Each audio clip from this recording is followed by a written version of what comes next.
We will be starting in just a moment.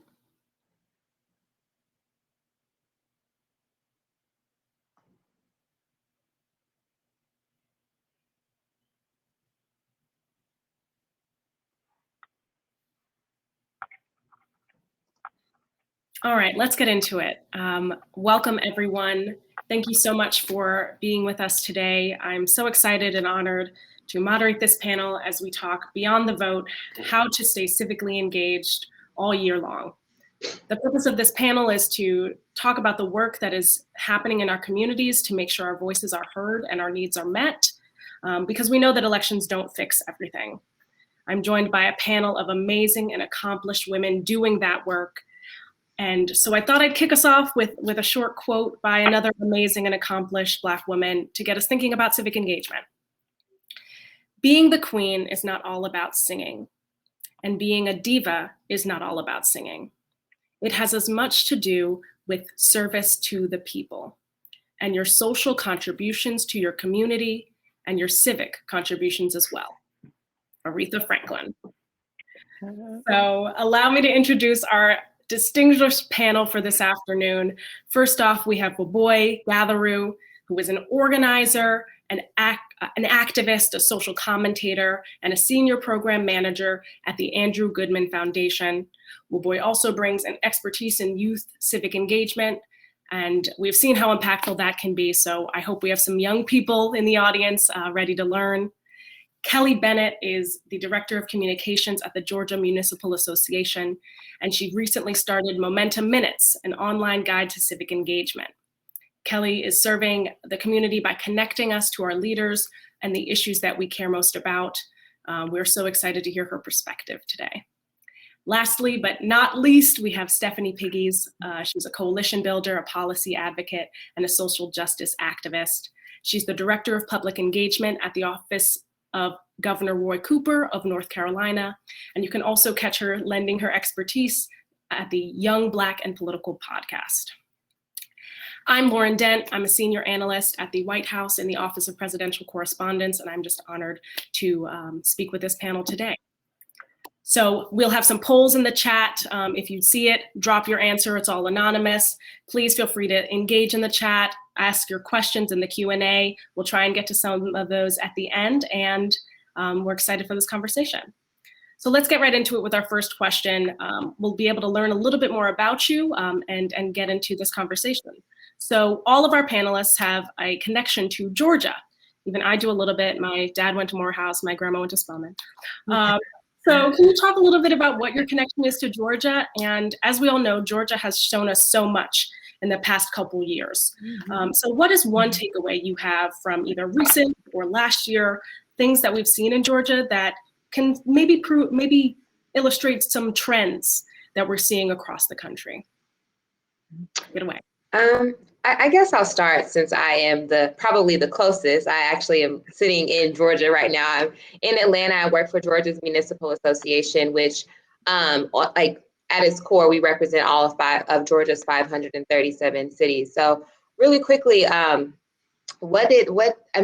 being a Georgian has been a roller coaster as far as, from turning blue to now, all of this Senate Bill 202 and everything going on with the vote. So the one takeaway, though, that I have is just the power of people. And, one thing that I shared is that the way that Georgians showed up, 3 million for the Senate runoff, 5 million for, the general election in November, the way that we showed up, especially Black and Brown people, is a nonpartisan victory, right? It was beautiful to see. And, I see a lot of y'all shaking your head because you saw it and watching it, and to be able to be a part of the organizing and just like really enabling and empowering people, it was such a high. Now to see how things have shaped out, folks getting kind of nervous, frankly, about what could happen, and now kind of being on the low. So like I said, it's definitely been a roller coaster, but I'm still celebrating in that nonpartisan victory of how many people showed up to vote. It was just, it's beautiful. So that's kind of my silver lining as a Georgian right now. Totally agree, Kelly. And to piggyback off of what you were saying, I moved to Georgia in August of 2020. So, and I came from Massachusetts, so like two completely different places in every sense of the way, of every sense of the word, from the demographics to politically how it shows up. And being a Georgian for this election was absolutely incredible. Coming from Massachusetts and organizing there, I was so used to just feeling like, it's all going to be the same. Like, it doesn't really matter. Like, of course I voted. Don't get me wrong. I voted. And of course I voted in every single election that I should have and could have. But coming here, I felt really inspired and really a sense of civic duty that I'd never felt before, even being somebody that's an organizer in this space. It's really wild to feel like, wow, no, this really does count for something. I live in Atlanta, and it's been so wonderful to be a part of this growing change, not even growing change, I guess more of a amplification of what's already been happening here in Georgia for a while. And now just the rest of the world is waking up to see it. And I feel so blessed to be able to experience it. And also the people here are so much nicer than in Boston. Everybody is so kind. I've met so many wonderful Black women that are doing incredible work. I think that's another thing that's been really inspiring is that I've seen so many Black women in leadership here, especially in Atlanta. And it's made me feel like, wow, no, there's really no limit to what we can do. And I'm really proud to be a Georgian, and I plan to live here for as long as possible. And I guess my connection to Georgia, I finished up my law school career in Atlanta at Emory. And with the help of my big sister, Kelly, I got my first political job at the Georgia General Assembly. And now that I live in North Carolina, we are using Georgia actually as a model for how to organize year round. That is the one thing that for me was so astounding after 2016, and especially after 2018, when Stacey Abrams lost, I'll say lost for the sake of time, her gubernatorial race. She went and that team fair fight to year-round organizing. They didn't wait until the next general election. They didn't wait until there was another primary. They started in the off years. And I think that was so critical to why Georgia went blue and to why we have those 2 Senate seats coming out of Georgia. Because even when there was nothing going on, not even a city council race, they were registering people to vote. They were hosting town halls. They were engaging with the community. And now here in North Carolina, just over the Georgia border, we are looking at that model, and we are doing our best to implement that too, because it works. Very clearly it works. So that's my connection with the great state of Georgia. Thank you so much. I'm thinking a lot about what's going on in Georgia right now with some of the laws that are in place and being considered around voting and elections there. So as we all know, whenever there's an action, especially an action that's fueled by Black women largely, there's a reaction. And so we have to think about those things. And if I may, I'm going to just drop, because I know like a lot of us, like especially the 4 of us, we know like organizing and things, like kind of the definition of that. I'm going to drop a quick definition of organizing. So as we kind of use it throughout today, just as a resource, because I really like connecting people. So I'll just drop this in here just so you all know when we talk about it. Thank you so much for doing that. Yeah. Let's talk a little bit about our next question, which is, I often hear people talk about kind of the local versus the top of the ballot, or those elections that are, all over TV and the ones everyone's talking about. Can you talk to us a little bit about what the difference is between those two kind of opposite ends of the spectrum, and maybe some strengths and challenges of each? Yeah. Go ahead. So I'll be quick. I'll use kind of the most recent example with what has happened recently with the shooting and murders of unarmed Black men. Who handles those cases is your district attorney, is the county district attorney. In most states, that is an elected position. They're not always on the ballot when the president is on the ballot. Sometimes they're in a non-election year. So like in 2019 or maybe 2018, your district attorney was elected. And so when you only vote every 4 years, you're missing some of those crucial local elections that really affect your day-to-day life. And so if you're not voting for your county district attorney, that means somebody else is. And you might get a district attorney who is the person who prosecutes all the cases, who decides if a case is actually going to go to trial or not. And that is so crucial. If you have a street light out on your block, that's not the governor, that's not your congressperson, that's not the president. That's mostly probably going to be your city council person who might have been at the very end of the ballot that you felt, wasn't necessary to fill out. So that's why, local elections are just so important. And oftentimes local elections are in what we call off years, which are non-presidential years. So, I know every 4 years we all get riled up for a presidential. It's on TV 24/7, but it's oftentimes the races you don't hear about, that you don't know when they're going on, that have the most impact on your day-to-day life. Yeah, that was so well put. And I think there's power in local. I mean, obviously I work for cities. And so that is, to me, to Stephanie's point, if you see a pothole, you're not calling President Biden's office, right? And so there are things like this. And I think a lot of the times we miss it, but we also, have to, after we vote, then it's the engagement for me, right? It's okay, now I vote, my city council member, Faroki. That's my council member here in Atlanta. So let me text him. Let me call him if something's going on here in Midtown. And so I think that's the really important piece. Stephanie hit it right on the head.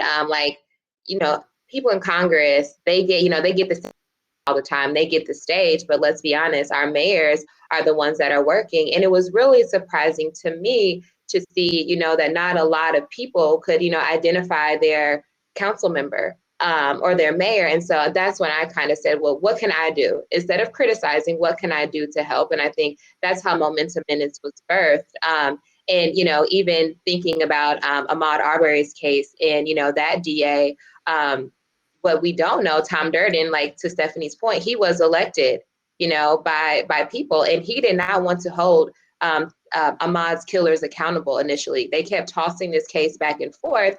And when it comes to accountability, that's what we need in local government. Of course, we want to hold Biden to a standard or, Vice President Harris, but no, it's okay, this day-to-day thing. So we don't have that in our community. So that's why local is so important to me. And I preach local government, local control all the time.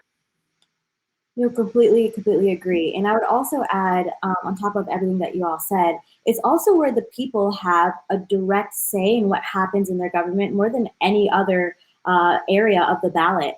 In Massachusetts, I helped lead a ballot initiative where the people, like grassroots organizers, regular everyday citizens, not elected officials, were able to gather signatures and put a measure onto the ballot for people to vote on. And the measure was about getting big money out of politics.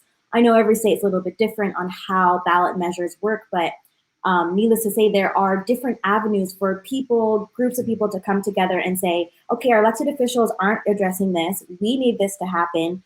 We need to gain critical mass in order to make this change happen. How do we do it? Through the ballot. So not only are like all of those incredible positions from the president all the way down to your city alderman's office really important, but then on the other side of the ballot, there's the initiatives that the people have brought together, that your local organizers, your local groups have brought together, because they have realized that there was a critical gap in the legislation and we need to address it. And who better to address it than the people that are actually dealing with those problems? So I know it takes time to kind of, research what's going on your ballot, but that's your job as an active citizen in a republic democracy. You have to do that.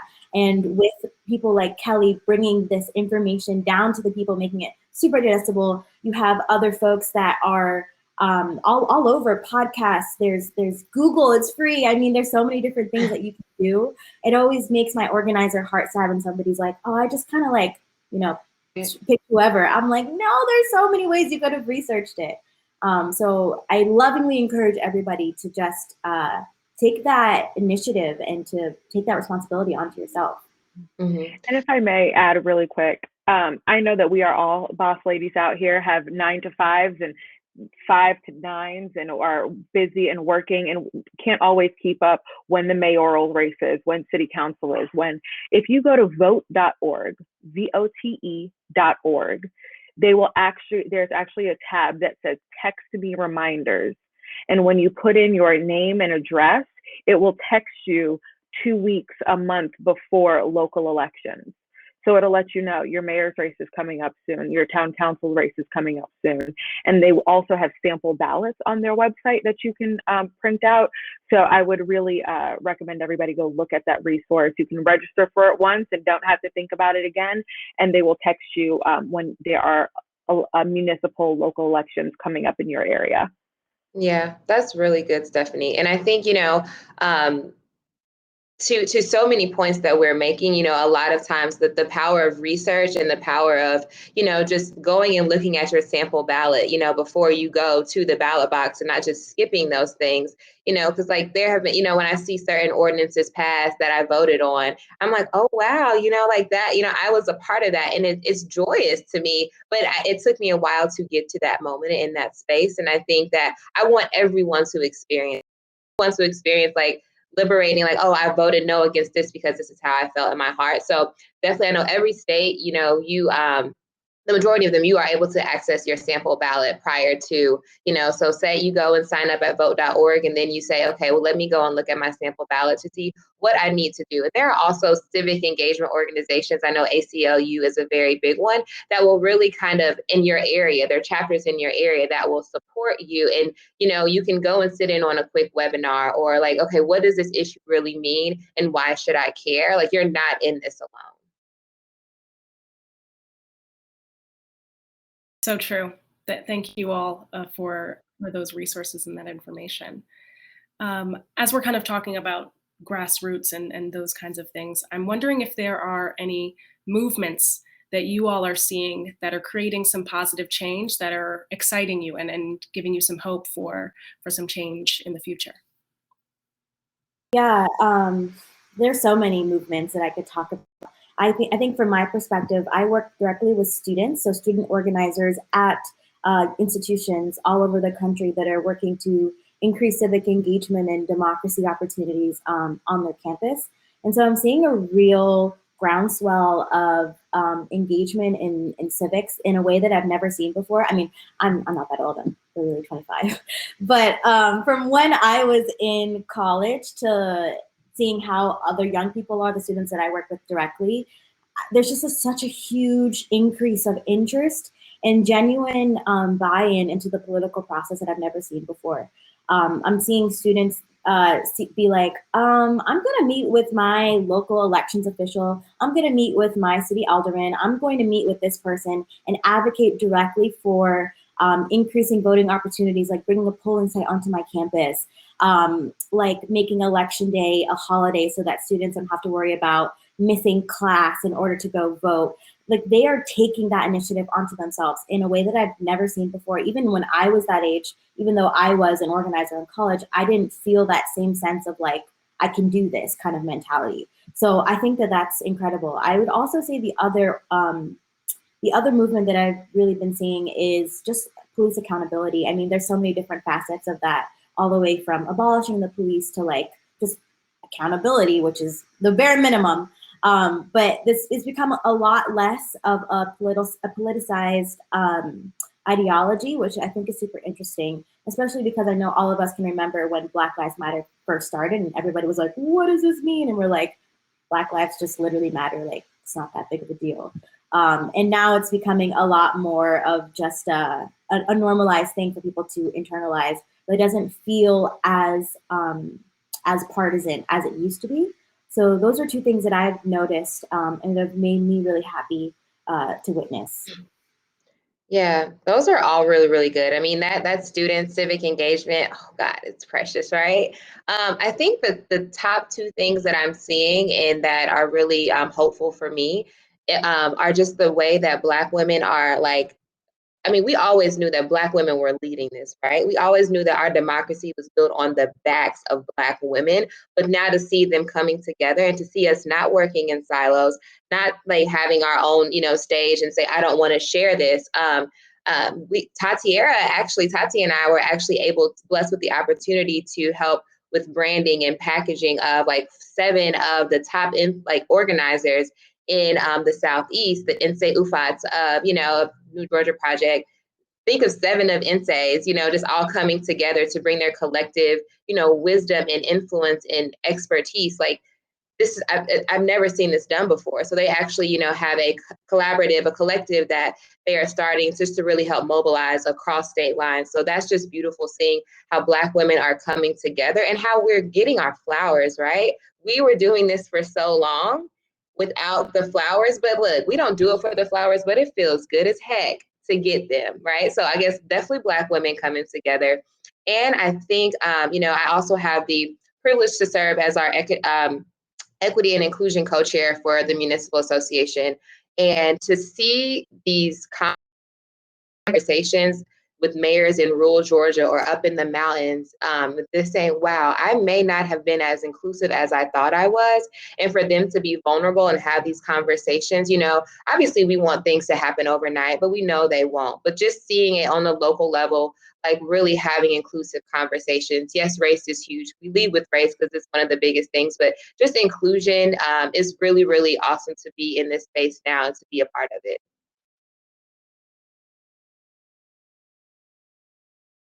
Kelly, that leads me right into my next question. So I'm glad you brought up Black women's political power, because when you look at the top, we have a vice president who is a Black woman, but we also have 0 Black women in the US Senate right now. And, as you mentioned, I can just share my screen quickly. We are increasingly seeing articles like this, with subject lines like this, talking about Black women and the things that we do and how the things that we have done for this country and politically. So I'd love to hear from maybe Kelly again, or even our other speakers, on what are your thoughts on our political power? I'll be honest. I get a lot of questions where people say, when are you going to run for office? Or have you ever thought about running for office? And I have no desire to, and I feel guilty because I feel like people like us should be, right? But it's because it's like when people go into politics, they lose their wits, they lose their morals, and that scares me. I'm a woman of God. I don't want to get nasty. I don't want to get dirty. And I've seen, being in this space for 5 years, even on the local level, we've seen how polarizing it can be. And to be honest, I feel that my impact, is better on the organizing level. But to that point, organizers can't vote. They don't pass laws. And so, obviously we can vote, but as far as being in the state house, even on the Georgia General Assembly. So I honestly am conflicted about that a lot. But I think that more women need to, and I may be talking to myself, eventually, but it's just I will say, and a lot of women that I talk to in this space are quite frankly, nervous, right? I don't want to, do I really want to go there? But I do think that it's needed. And, Kelly, I will knock on every single door for you. As soon as you announce you're going to run, I'm ready. I will have my Act Blue out. I will cut turf. I am prepared. But no, what I do love, to kind of echo what you said, one of the movements I do love is that, as Queen Shirley Chisholm said, Black women are still not invited to the table, but we are all bringing our own folding chairs. We are pulling up and we are showing out, and we are not asking to be invited any longer. We have waited far too long. But I think I might be pivoting a little bit, but I just want to put this out there. A lot of reasons why Black women don't run is because it takes a lot of money to run. And it's just a fact. And so what is important for all of us talking about being more civically engaged, what we do beyond the vote, I'm not trying to get in people's pockets. I know that it is COVID. I know that it is a hard time for everybody. But if there is a female candidate, especially a Black female candidate, donate. I guarantee you $5 counts, $10 counts. because all of these yard signs that people want, these leaflets, these sample ballots, all of that costs money. And the reason that women of color candidates are oftentimes not successful is because they cannot raise the money to get their name and their profile out there. So what you can do in the off season, as we are in, is if there is a woman of color that has come to you or that you heard about running, if you have the means to financially support her, please do so. Because honestly, that's why most women in our community don't run. It's not that they're not smart or capable, it's money. Yes. Oh my gosh, Stephanie, I'm like, I So feel like good. I'm in church. Yes, ma'am. Like everything you're saying, completely agree. Kelly, I feel you too. If I had a nickel for every time somebody asked me if I was going to run for office, maybe I'd have enough money to run for office. I don't know. Right. But, Girl, you got to right, start with dollars. right. But that's a huge thing. It's a weird dichotomy because Lauren, when you bring up those articles with that title, it's like I see that, right? Like 6 times Black women saved democracy, but it's like, okay, then why aren't there 6 senators in the U.S. Senate? Like it's not adding up. So while we're getting our flowers, it's more like thank you, Black women, for showing up and for supporting this white woman, this liberal white man. Thank you for doing that. Thank you for being in the background, right? There's not enough Black women. What can we do to get you at the forefront? And that's the part that always makes me like, there's still a lot of work to be done.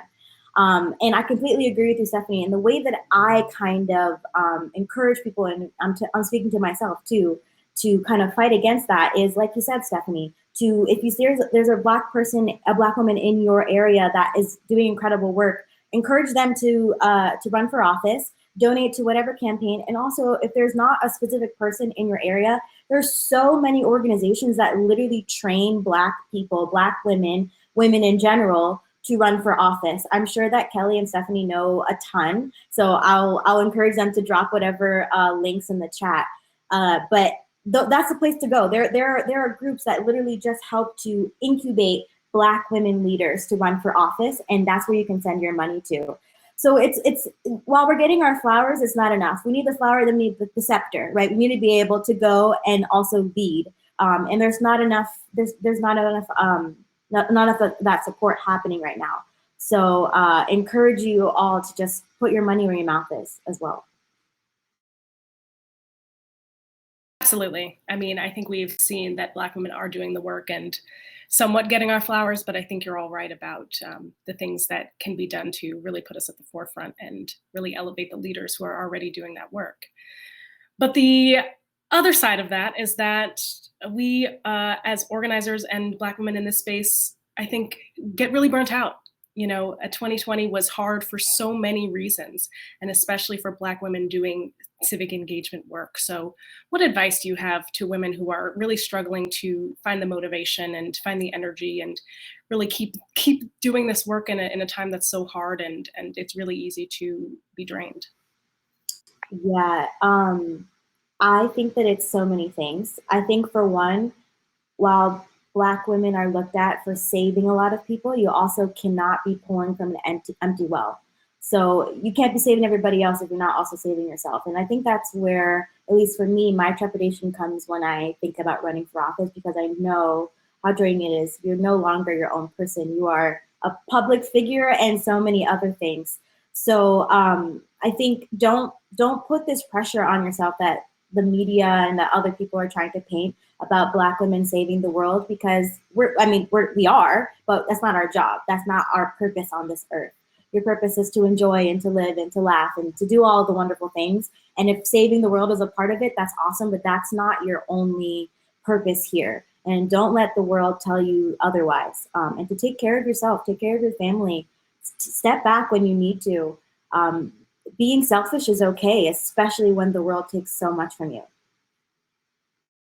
I think that's really good. And I would definitely say, to sum it up, grace. Like, you have to give yourself grace to rest when you're tired, grace to reset, grace to recharge, but also grace in, knowing that the political system, civic engagement can be kind of overwhelming at times, right? You feel like, but you have to give yourself grace to be yourself in this space. Like, as eloquent as you need to be, because that in itself, trying to be something you are not, like showing up, just show up, right? Just show up, say, here I am, what can I do to serve? Maybe like dedicate an hour a week to research, right? So I think it's definitely grace. Like, you don't have to know everything at one time. You don't have to have a say or a stance on everything, as long as you say, okay, I want to get involved. I want, so I think it's just that grace to kind of slowly work your way into this process, but also just to reset and recharge when you need to.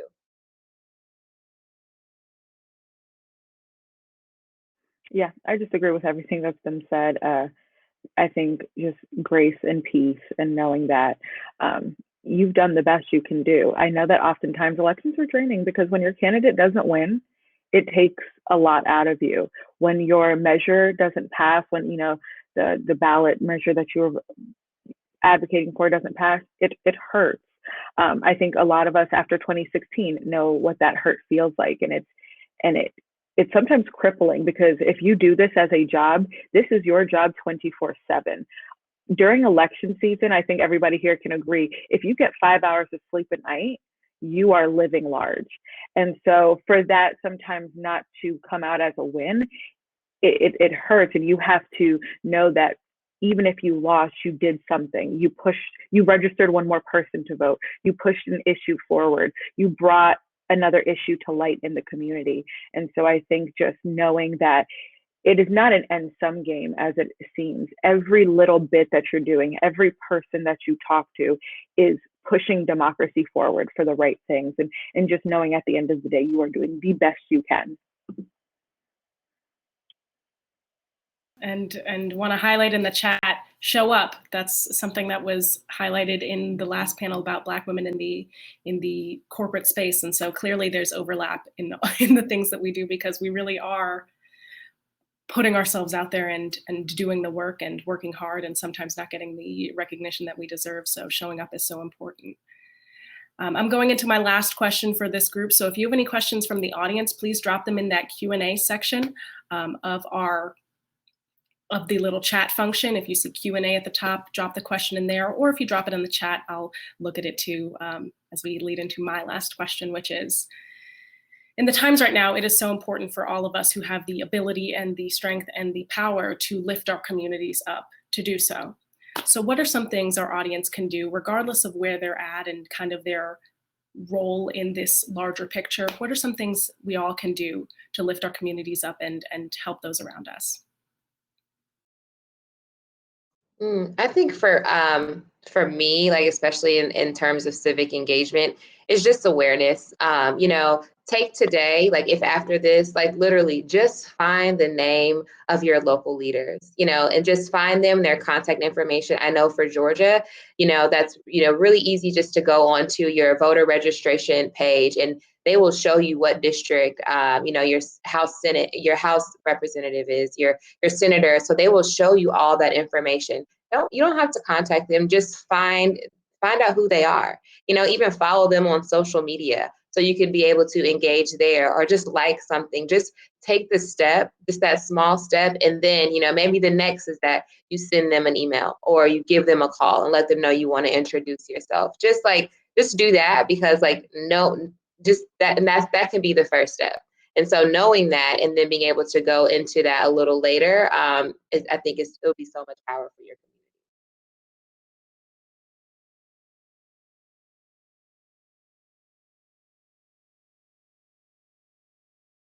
Stephanie.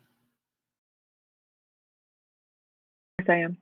I was saying I completely agree with Kelly.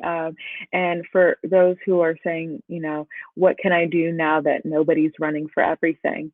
Get involved. Get involved with your local chapter of the NAACP or the ACLU, or if you're a party affiliated organization. They always need volunteers to either make phone calls, to help research. So if you have the time and bandwidth, I would really ask that you would volunteer with a local group whose vision aligns with yours for the betterment of your community, for the betterment of your state, this country, because really volunteers are what makes the world go round. I know that you guys see talking heads in the faces that are the stars, but without volunteers, they wouldn't be able to do a third of what they do. So if you are looking to get deeper involved, I ask that you would volunteer with a group in your community. I agree, Stephanie and Kelly. And I would say, to add on to that, to bring a friend with you. Vote doubling is, or tripling is a term that's used in the organizing community to basically say that, you know, if you're going to do a political, civically engaged action, bring somebody along with you, and that will double your impact, triple your impact. So if you're going to go to that local meeting, grab a friend, make it, go to drinks afterwards, make it a fun thing. There's so many things that you can do. If you're going to vote, make sure that the people in your area know. Bring your grandmother, your aunties, the people that are around you, your neighbors. Make sure that they're voting with you as well. I see somebody in the chat says, be an example to your daughters. I love that. Yes. Civic engagement starts from a very young age. And we know research has shown that the younger you start, the longer you are to be civically engaged for the rest of your life. So don't think that whenever you're doing your work in your own little silo, that's where it ends. There's other things that you can do to bring folks around, even if it's just as simple as sending them a link to register to vote, or sending them an article, or telling them to come vote with you, or to come to this city council meeting with you. There's power in numbers, so don't be afraid to reach into your own network to do that. I have one question in the queue, so I'm going to read that one and then we'll close it out. So how do you balance working within the system with potentially abolitionist beliefs, or balance those things? Do you believe fully in kind of the inside game, or working outside, or both?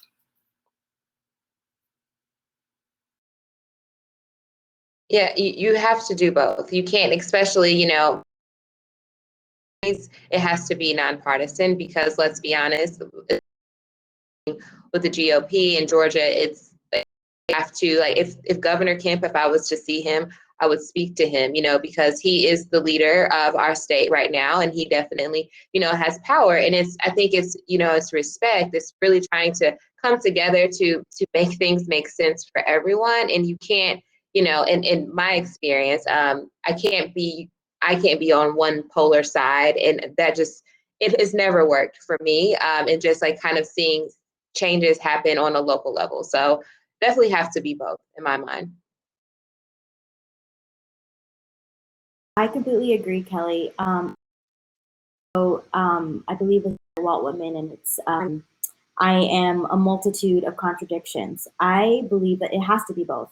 I am both an abolitionist and someone that is really excited that that horrible cop that killed George Floyd is going to jail. I am someone that believes that capitalism is a system that really oppresses many people, and also believes in the power of using your money for good. I think that it can be both. And I think being an organizer specifically, especially someone that is very critical, as you should be in a democracy, of a lot of the power structures that are happening. Sometimes when we get so caught up in abolition and in theory, that you often think about it in this this world, this academic frame, and it doesn't always exist right now and the right here.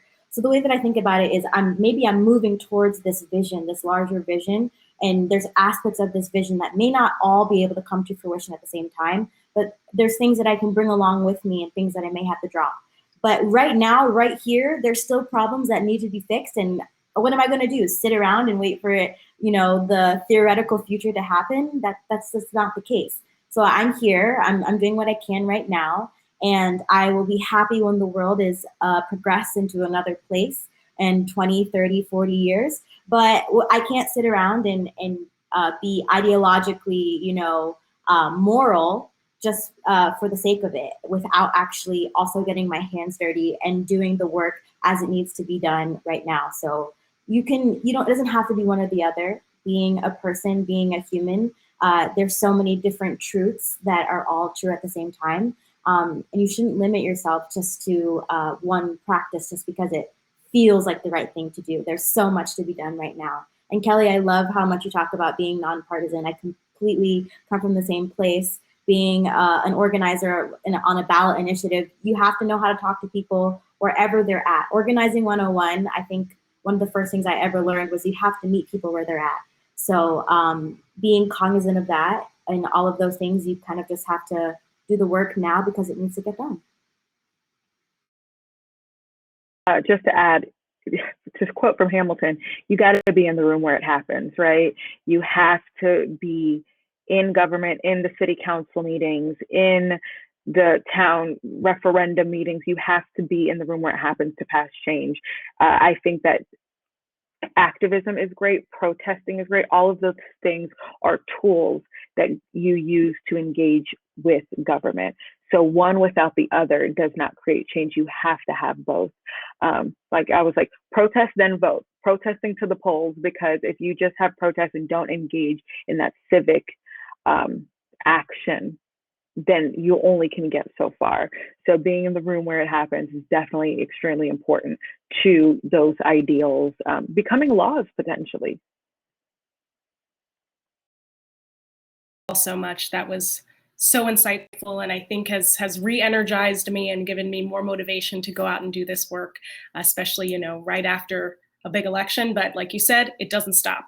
It keeps going. So I appreciate you all for being here. Thank you to our panelists. Thank you to the audience for being engaged and being with us this afternoon. Thank you to our sponsor, Leaders of Color. As I mentioned in the chat, they have a fellowship program that trains people of color how to run for office. The majority of their trainees so far have been Black women.